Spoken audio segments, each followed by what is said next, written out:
찰스 다윈은 소위 종의 기원에 대한 그런 책을 썼죠. 강연의 주제도 종의 기원. 다시 말해서 자연 선택에 의한 종의 기원이라는 말을 써요. 자, 종이라는 말을 썼어요. 자, 우리가 말하는 종은 일반적으로 우리가 어려서부터 저건 개야, 저건 고양이야, 저건 민들레야, 뭐 이런 걸 익히고 배우죠. 뭐 그런 것들을 우리가 종이라고 할 수가 있죠. 원래 종은 라틴어에서 나온 말이에요. 종류나 모양 이런 걸 뜻하는 말을 종이라고 했어요. 근데 찰스 다윈은 굉장히 신기하게 생각했던 것이 가만히 보니까 쟤네들은 같은 뿌리인 것 같아. 어떻게 같은 뿌리에서 이렇게 다양하게 갈라졌을까? 즉 하나의 종에서 다른 종으로 이렇게 퍼져나갔을까라고 하는 것에 대해서 굉장히 그 수수께끼 같은 데에서 관심을 많이 가졌던 거예요. 자, 그런 종. 도대체 무엇을 종이라고 하는지 한번 알아보도록 하겠습니다. 자, 여러분들이 화면에서 보는 새, 참 희한하게 생겼죠, 그죠? 가장 먼저 눈에 띄는 게 뭐죠? 그렇죠, 발이 푸른색이다. 그래서 블루푸티드 부비새라고 하는데 우리말로는 뭐 푸른발 얼간이새 정도라고 얘기를 하죠. 얘네들은 지금 어디에서 살고 있는 장면을 찍은 거냐면은 갈라파고스 섬에 살고 있는 갈라파고스 제도라고 흔히 얘기를 하죠. 거기서 사는 새들을 찍은 거예요. 갈라파고스 하면 누가 생각이 나요? 그렇죠. 찰스 다윈이 생각이 나죠. 찰스 다윈, 또 중요한 키워드 비글호 세계 일주를 하게 되죠. 갈라파고스는 에콰도르에 속해 있는 군도인데요. 여기에서 유명한 것들이 뭐 핀치새, 그 다음에 뭐 그 갈라파고스 거부, 큰 거부 이런 것들을 우리가 떠올리게 되죠. 찰스 다윈은 갈라파고스 제도에서 다양한 생물들을 보게 되면서 야, 참으로 정말 다양한 생물들이 다른 데서 살 수 없는 이 섬에서만 사는 생물들이 있다라는 것을 알게 되고, 그것은 결국 이러한 사실들은 나중에 소위 진화론이라고 하는 자연선택설에 대한 이론의 근간을 이루게 된 하나의 풍부한 자료로서 생각을 하게 됩니다. 자, 이 푸른발 얼간이새 우리는 본 적은 없지만 이 친구들은 우리가 흔히 얘기할 때 종이라는 관점에서 보면은 인간과는 다른 코끼리와도 다른 그러한 걸로 우리가 생물학적 기본 단위로 종이라고 하는 그러한 출발점을 삼고 있어요. 자, 제가 종이라는 말을 썼잖아요. 종이라는 말은 원래 어떤 개념을 뜻하는 거냐면은 라틴어로 이 라틴어로 뭐냐면은 그 본뜻이 종류, 겉모습 뭐 이런 걸 뜻하는 라틴어에서 기원을 둔 그러한 용어라고 합니다. 자, 종에 대해서 알아보는 시간을 갖도록 하겠습니다. 종의 기본 개념은 기본적으로 직관적으로 알 수 있을 것 같지만은 사실은 굉장히 공식적으로 정의하기가 쉽지가 않아요. 그러니까 통상적으로는 우리가 생긴 건 어땠는지 겉모습의 차이로 이렇게 흔히들 하지만은 또 가만히 보니까 구별이 덜 명확하지만 어떤 생적인 현상 혹은 생화학적인 증거, DNA의 염기 서열 이런 것들도 이제 고려 대상이 됐거든요. 물론 현대 생물학이 발달하면서 그렇게 된 거죠. 그러나 전통적으로는 형태가 어떻게 생겼느냐부터 생각을 하지만 가장 근간을 이루는 것은 어떻게 보면은 요 개념이라고 할 수가 있어요. 생물적 종 개념은 가장 중요한 키워드가 뭐냐면은 기본적으로 서로 교배를 할 줄 알아야 돼요. 서로 교배를 해가지고 번식력이 있는 자손을 낳을 줄을 알아야 돼요. 번식력이 있는 자손을. 키워드가 서로 교배. 근데 자손을 낳긴 낳아. 그런데 그 자손이 번식력이 있어야 돼. 이럴 경우에 이런 개체의 무리들을 우리는 종이다 이렇게 표현을 하고 있는 겁니다. 그러려면은 사람만이 같이 결혼해서 똑같은 사람을 낳는 거죠. 개하고 고양이가 서로 결혼해서 뭐를 낳지는 않아요. 고양이와 개가 서로 결혼할 수 없는 거를 우리는 흔히 뭐라고 표현하냐면은 생식적 격리다 이렇게 표현해요. 생식적. 즉 생식적으로 격리가 돼 있다. 생식적 격리에 의해서 서로 다른 종에 속하는 개체들 사이에 교배나 생식력을 가진 자손이 생산되지 못한다는 뜻이죠. 근데 이제 앞에서도 잠깐 얘기했지만은 단순히 이렇게 종 개념을 적용하면 문제가 생기는 경우가 요새 슬슬 생기고 있어요. 그게 뭐냐면은 인간이 인위적으로 합성 생물을 만든다거나 그 다음에 유전공학 발달로 원래 같은 종이 아니었는데 그 두 개를 막 섞어가지고 세포융합이라든가 이런 기술을 통해서 또 다른 생물을 만들고 이런 합성 생물의 개념이 등장하면서 약간의 문제는 생기기도 합니다. 그러나 전통적으로 우리가 같은 종이다 그러면은 서로 교배해야 한다. 번식력 있는 자손을 낳을 수 있어야 된다. 자, 우리가 어느 거리를 걷다 보면 이런 다양한 인종들을 볼 수가 있죠. 어디서 많이 본 사람도 여기에 등장하고 있네요. 다 찾으셨죠? 예. 자, 이런 같은 인간이라고 하는 호모 사피엔스라고 하는 동일한 종에도 이렇게 굉장한 다양성이 존재해요. 그렇지만은 모든 인간들이 외모는 다양할지라도 성공적으로 생물학적 종의 개념을 만족시켜요. 결혼을 해서 아이를 낳을 수 있는 자손을 낳을 수가 있잖아요. 그래서 이것은 그렇기 때문에 이렇게 다양한 모습을 하고 있지만 인간을 단일한 그 생물학적 종 이렇게 얘기를 하는 겁니다. 자, 그렇다면은 이 생물학적 종 이외에 또 어떤 종의 개념이 있을까 한번 생각을 해봅시다. 형태적 종이라고 하는 개념이 또 있을 수가 있다고 그랬어요. 형태적 종은 아주 뭐 논리는 간단해요. 관찰 가능한 표현형의 특징을 근거로 한다. 어떻게 생겼다. 뭐 꽃잎이 몇 장이다. 꽃받침은 몇 장이다. 뭐 나무로냐 풀이냐 이런 걸 근거로 해서 해요. 그래서 생식적인 관점이 아니기 때문에 무성생식을 하는 그런 생명체들 그 다음에 화석에 있는 등장하는 생명체들도 거기에도 적용할 수 있어요. 그래서 형태적 종은 교배를 기준으로 하지 않기 때문에 이 정보는 필요 없는 거죠. 그죠? 그 또 다른 종의 개념으로는 이제 생태적 종 개념을 또 적용할 수가 있어요. 우리가 이제 어떤 생물이 살아가는 데에서 가장 중요한 거는 주변의 환경과 어우러져서 살잖아요. 그죠? 그래서 생태적 종이라고 하는 것은 환경의 그래서 말하는 생물적 요소하고 비생물적 요소가 다 반영이 된 관점에서 그런 생태계 내에서 어떤 지위를 차지하고 있느냐 그것을 우리가 생태적 지위라고 표현하거든요. 생태적 지위를 이제 이칼라지칼 니체라는 말을 쓰는데 이칼라지칼 니체라는 원래 독일 말에서 기원한 건데 예를 들어서 뭐 물에 사는 생물을 생각해 보면 물가에서 사느냐 물속에서 사느냐 또 물속에도 아주 깊은 곳에서 사느냐 아니면 얕은 곳에 사느냐 이렇게 사는 것에 따라서 생태적 지위가 다르다. 그다음에 먹는 것도 뭐는 풀을 먹느냐 뭐는 그 동물성 먹이만 먹느냐에 따라서 먹이에 따라서도 생태적 지위가 다르다 이렇게 얘기를 하거든요. 그래서 생물학적 공동체 안에서 그런 사는 것, 먹는 것과 같은 특정한 역할에 대해 적응하는 방식에 초점을 두고 그 집단이 생태계 내에서 차지하는 생태적 지위에 따라서 종을 정의하는 방법이 또 있을 수가 있습니다. 계통적 종 개념, 이거는 진화적인 관점에서 굉장히 중요한 개념인데요. 계통이라는 말은 그래 너는 어디서 왔느냐 이런 뜻이잖아요. 그래서 보통 계통적 종 개념에서 중요한 거는 공통조상.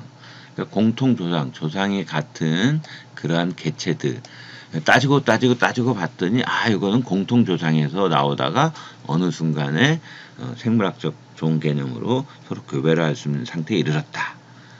그래서 이게 보통 우리가 개통수, 생명수라고 표현하는 나뭇가지 모양으로 그림을 그리잖아요. 그래서 그 생명수의 한 가지를 형성하는 걸 우리가 종이다 이렇게 얘기를 하는 관점도 있습니다. 자, 그렇다면 이러한 종들은 어떻게 분화가 됐을까가 또 우리가 관심사잖아요. 그래서 종의 분화하는, 종이 갈라지는 그런 것들이 어떻게 일어나는가를 알아봐야 될 것 같아요. 종이 갈라진다라고 하는 것, 종이 분리되는 것은 기본적으로 생식적으로 서로 떨어져 있어야 된다. 그걸 우리가 생식적 장벽이다 이렇게 얘기를 합니다. 생식적 장벽. 생식적 장벽이라고 하는 것은 유전자 풀이라고 하는 개념을 우리가 또 알아야 되는데, 유전자 풀에서 종이 분리돼. 그러니까 여기서 그렇다면 유전자 풀, 영어로는 이제 유전자 풀을 gene, 유전자를 gene이라고 하잖아요. gene 풀, 인력 풀 할 때 그 풀의 개념입니다. gene 풀. 유전자 풀은 어떤 한 집단, 우리 인간 집단과 같은 집단을 말하는 겁니다. 어느 한 집단에 있는, 집단이 가지고 있는 모든 대립 유전자를 유전자 풀이다 이렇게 얘기를 해요. 그러니까 한마디로 유전자의 총원인이라는 거죠. 그죠? 그래서 이 유전자 풀이, 인간이 가진 유전자 풀과 예를 들어서 생쥐가 가진 유전자 풀이 다르죠? 이렇게 유전자 풀이 분리됐어. 그래서 결국은 또 구별을 할 수 없는 거. 이걸 우리가 생식적 장벽이다 이렇게 얘기를 합니다. 그렇다면 이런 생식적 장벽은 어떻게 또 일어나는가? 우리가 또 들여다볼 필요가 있죠. 그죠? 생식적 장벽은 어떻게 일어나는가? 생식적 장벽은 정자와 난자가 만나는 걸 우리가 수정란이라고 그러죠. 그래서 그 수정란이 형성되기 전에 생식적 장벽이 나타날 수 있고, 또는 수정란이 형성된 후에도 생식적 장벽이 나타날 수 있는데, 수정란이 형성되기 전의 장벽을 우리는 수정전 장벽이다 이렇게 부르고 있고요. 수정란이 형성된 후는 수정후 장벽 이렇게 부르고 있습니다. 자, 수정전 장벽과 수정후 장벽이 어떻게 어떤 과정으로 일어나는지를 또 한번 들여다보도록 하겠습니다. 전체적인 걸 그림으로 나타내면 다음과 같아요. 자, 배우자라고 써있죠. 배우자라고 하는 것은 기본적으로 뭘 말하는 겁니까? 정자와 난자와 같은 걸 얘기해요. 예를 들면 정자와 난자. 사실은 이제 뭐 유전자를 가지고 있는 걸 말하는 거죠. 그죠? 정자라든가 난자. 이런 걸 우리가 배우자라고 그렇게 불러요. 유전자가 이제 반만 가지고 있어서 핵상은 N이다 이렇게 표현을 하죠. 자, 정자와, 이걸 뭐 정자라고 칩시다. 그 다음에 이걸 난자라고 쳐보면 정자와 난자가 만나는 걸 우리가 수정난, 접합을 했다. 그래서 접합자 이렇게 부르는데, 이 정자와 난자가 만나서 접합자를 형성하기 이전에 생식적인 장벽이 있으면 그걸 우리가 뭐라고 하냐면은 수정전 장벽 이렇게 이야기를 합니다. 그 다음에 이 정자와 난자가 만난 후에 발생을 해가지고 어떤 자손이 태어나는 과정에서 벌어지는, 일단 여기까지는 왔어요. 어디까지? 이 정자와 난자가 만나서 접합자 단계까지는 왔어요. 여기까지는 잘 왔지만 이 이후에 벌어지는 것들이 제대로 일어나지 않아서 생기는 그러한 장벽을 우리가 수정후 장벽이다 이렇게 이야기를 합니다. 그 사례들을 다음 장면을 통해서 하나하나 알아보도록 하겠습니다. 수정전 장벽에는 이렇게 여기 나와 있는 것들 대체로 한 5가지 정도로 얘기를 하고 있습니다. 그 첫 번째로 이 서식지 격리라고 하는 게 있죠. 사는 곳이 다르다. 이 화면에 보이는 거는 기본적으로 무엇을 나타낸 사진이냐면은, 여기는 똑같이 이게 사실 이렇게 보면 줄무늬가 있는데, 그래서 얘네들 이름이 줄무늬 뱀이에요. 이 두 종은 같은 동네에 살기는 해요. 같은 동네에 살지만 얘는 여기 그림에서 보는 것처럼 어디서 사는 녀석이냐면은 물에서 살아요. 얘네들은 땅에서 살아요. 육상에서 살고 물에서 살기 때문에 서로 만날 기회가 없어요. 즉 서식지가 분리가 돼서 이 서식지는 뭐 산맥에 의해서도 분리될 수도 있고, 이렇게 뭐 물이나 육상이다 이렇게 해서 분리가 될 수 있는데, 서식지가 분리가 되기 때문에 서로 만날 수가 없어요. 그런 걸 우리가 서식지 격리다 이렇게 얘기를 합니다. 그 다음에 두 번째로 하루 중에 다른 시간 혹은 다른 계절 또는 다른 해 그 동물은 뭐 홀수해에 번식을 한다거나 어느 동물은 짝수에 번식을 한다거나 이런 걸 말하는 거죠. 그래서 그 시간의 격차가 일어나기 때문에 얘네들이 만날 수가 없다. 그래서 시간적 격리다 이렇게 얘기를 합니다. 시간적 격리. 여기서 예로 들은 거는 뭐냐면은 스컹크예요. 스컹크. 그래서 그 여러분들이 보기에 왼쪽에 있는 스컹크는 그 뭐냐면 그 북아메리카의 서부에서 사는 스컹크고 얘네들은 동부에서 사는 스컹크인데 웃긴 재밌는 얘기가 그 이 왼쪽에 있는 녀석 얘네들은 짝짓기를 언제 하냐면 늦여름에 해요. 늦여름에. 그 다음에 오른쪽에 있는 녀석들은 늦겨울에 해요. 그러니까 여름과 겨울에 완전히 시기가 다르잖아요. 얘네들은 여름에 하고 얘네들은 겨울에 하니까 짝짓기 시간이 다르기 때문에 만날 수가 없죠. 그런 걸 우리가 시간적 격리다 이렇게 얘기를 하고 있습니다. 자, 그 다음에 이 녀석들은 이제 행동 격리다 그렇게 이름을 붙이고 있는데 행동 격리라고 하는 것은 뭘 말하는 거냐면은 보통 짝짓기를 시도할 때 어떤 특이한 행동을 보여주거든요. 그렇지만은 그 특이한 행동을 구애 행동이라고 그러죠. 우리가 구애 의식이나 기타 행동이 뭐 같은 가까운 종들끼리는 서로 이렇게 효과가 있지만은 예를 들어서 이게 이제 몸집이 좀 큰 녀석들 이게 암컷이고 이게 수컷인데 이 수컷이 암컷한테 자기야 나왔어 하고 막 춤을 춰요. 이렇게 다리를 들었다 왼발 오른발 왼발 하면서 그러면은 얘네들이 그래 그러면서 서로 마음에 맞으면 짝짓기에 들어가거든요. 그런데 이 수컷 부비새가 이 갈매기들 앞에서 해봤자 얘네들한테는 미쳤어? 그래서 자기 종에 대한 인지를 얘네들은 못해요, 서로. 그런 걸 우리가 행동격리다, 이렇게 얘기를 하고 있습니다. 그 다음에 형태적 격리라고 하는 것이 있습니다. 형태적 격리, 다른 말로는 기계적 격리다, 이렇게 얘기를 해요. 기계적 격리. 그래서 예를 들어 이런 벌새가, 생긴 건 비슷하지만은 벌새가 여기는, 꽃가루를 먹기 위해서 접근을 여건 못하고 이쪽은 접근을 해요. 그러니까 이런 형태적인 것들 때문에 이 둘은 암술과 수술이 수분이 일어나지를 못해요. 수분이 일어나야 정세포와 난세포가 만나는 수정이 일어나잖아요. 그 다음에 이번에는 생식세포 격리라고 하는 걸 또 생각을 해볼 수가 있습니다. 생식세포 격리라고 하는 것은 말뜻 그대로 한 종의 정자가 다른 종의 난자와 수정할 수 없다라는 걸 뜻하는 거예요. 여기 보면은 다 성게인데 이 성게가 이 두 종이 다른 보라 성게하고 붉은 성게가 다른 성게예요. 그래서 이쪽의 정자와 이쪽의 정자, 그 다음에 이쪽의 정자와 이쪽의 난자 못 만나요. 얘네들은 얘네들끼리만. 정자와 난자가 그러니까 보통 얘네들 근연 가까운 종이긴 하지만 그 수중에서 바닷물 속에서 정자나 난자가 이렇게 물에다 뿌려지면 이때 이쪽의 정자가 이쪽의 난자하고 결합을 할 수가 없어요. 표면에 있는 단백질이 달라서. 그래서 이런 것이 생식세포 자체가 근연종이긴 하지만 가까운 종이긴 하지만 결합을 할 수가 없기 때문에 생식세포 격리다 이렇게 표현을 하고 있습니다.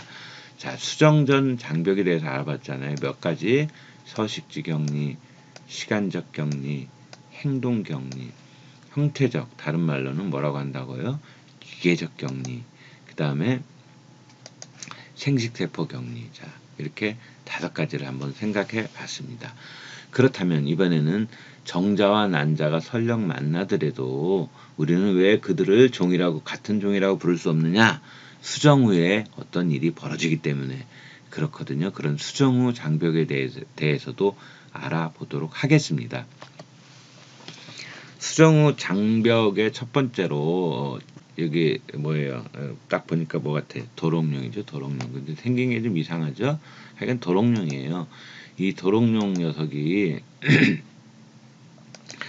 그 다른 이제 부모종이 달라. 그러니까 A라는 도롱뇽 종과 B라고 하는 도롱뇽 종이 있다면은 서로 다른 종입니다. 어찌어찌해서 유전자들이 자신의 환경에서 잡종이 생겼어요. 잡종이 생겼는데 얘네들이 비리비리해서, 그러니까 도롱뇽에서 같은 서식지에 살면서 가끔 이렇게 잡종이 나오는데 얘네들은 발생을 여러 개까지 새끼가 되더라도 쇠약해져서 금방 죽어요. 그래서 잡종의 생존력이 저하됨으로써 쇠약해서 어른이 못 되고 그냥 죽어버리니까 다음 때로 이어가지를 못하죠. 그 다음에 두 번째로 잡종의 생식력 저하. 이건 어차피 살지 못해서 어른까지 못 살아서 그렇다 치고 얘네들은 어른까지 살아서. 자, 이 녀석은 뭐예요? 여러분들 잘 아시겠지만 뭐 같아요? 예? 뭔가 여러분 잘 아는 걸로. 그렇죠. 말하고 또 누구랑 만났어요? 예? 당나귀가 만나서 만들어진 노새예요. 노새. 아주 힘은 좋죠. 그죠? 이 노새 같은 경우는 새끼를 못 낳아요.